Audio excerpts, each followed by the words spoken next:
All right, welcome to our culinary masterclass here on The Explainer. Today, we're not just following a recipe, we're going to deconstruct an icon. We're pulling back the curtain on what makes restaurant-style Kadai Paneer so unbelievably good, and I'm going to show you the professional techniques to make it happen. So, let's get started. So, what's the one thing that separates a pretty good Kadai Paneer from an absolutely incredible one? Well, it really all comes down to one single powerful component. And the secret? It's not some crazy complicated method. It's all about a signature spice blend that gives the dish all its depth and character. And guess what? We're going to build it from the ground up right here, right now.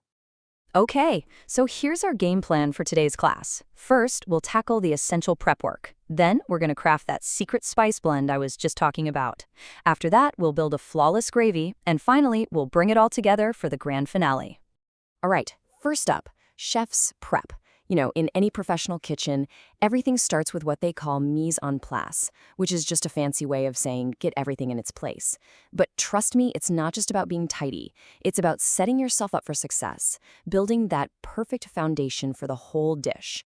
So we're kicking things off with two really simple but super important steps that are all about building flavor and texture. First, you're going to give those onion and capsicum wedges a quick sauté, just for 2 minutes, until the onions start to look a little transparent. See, this pre-cooks them just enough so they stay a little bit crunchy in the final dish. Nobody wants mushy veggies, right? Then we'll fry up those paneer cubes till they're perfectly golden brown. This gives them this amazing little crust that'll hold up beautifully in the gravy. Okay, now for what I think is the most critical part of this whole lesson, the secret spice blend. This isn't just another step on the list. This, right here, is the heart and soul of the dish. It's time to craft that Kadai masala from scratch. And I really want you to focus on that phrase, freshly ground. Honestly, this is the one rule you absolutely cannot break. Sure, you could use a prepackaged powder, and you'll get a generic curry. But grinding your own whole spices, that is what gives you that deep, complex, authentic flavor that we're all here for. The kind you get in a top-notch restaurant. So here's our lineup of whole spices for that signature flavor. We've got earthy coriander and cumin, a little bit of a kick from the peppercorns and cloves, that nice warmth from the cinnamon, a smoky heat from the dried red chilies, and a beautiful fragrance from the bay leaves. It's all about balance. When you put them all together, they just create this perfect harmony of flavor. Okay, let's talk technique. We're not just going to dunk these spices into a grinder. No, we're going to awaken them by dry roasting them for just a couple of minutes on medium heat. You're waking up all those essential oils locked inside. You'll smell it immediately. It's incredible. But here's a pro tip. It is so important to let them cool down completely before you grind them. Why? Because if they're still warm, all those amazing aromatic oils we just released will basically just evaporate into thin air. So remember the mantra, roast, cool, then grind. So let's just nail down this definition, okay?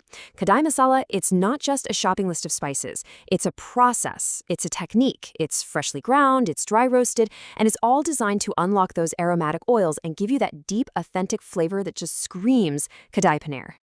All right, on to lesson 3. We have our veggies and paneer prepped. We have our star flavor profile ready to go. So now we've got to build the canvas that's going to hold all those amazing flavors. And that, my friends, is the gravy base.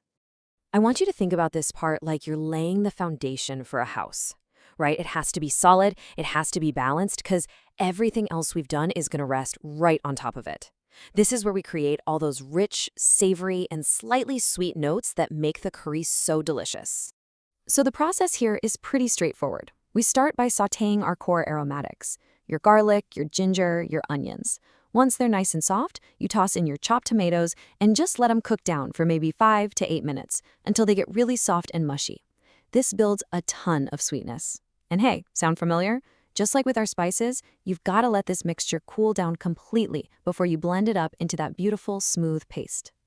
And this is what you get. I mean, look at that. It's a rich, smooth, and super flavorful foundation made from just a few simple ingredients. And it's now officially ready for its big transformation.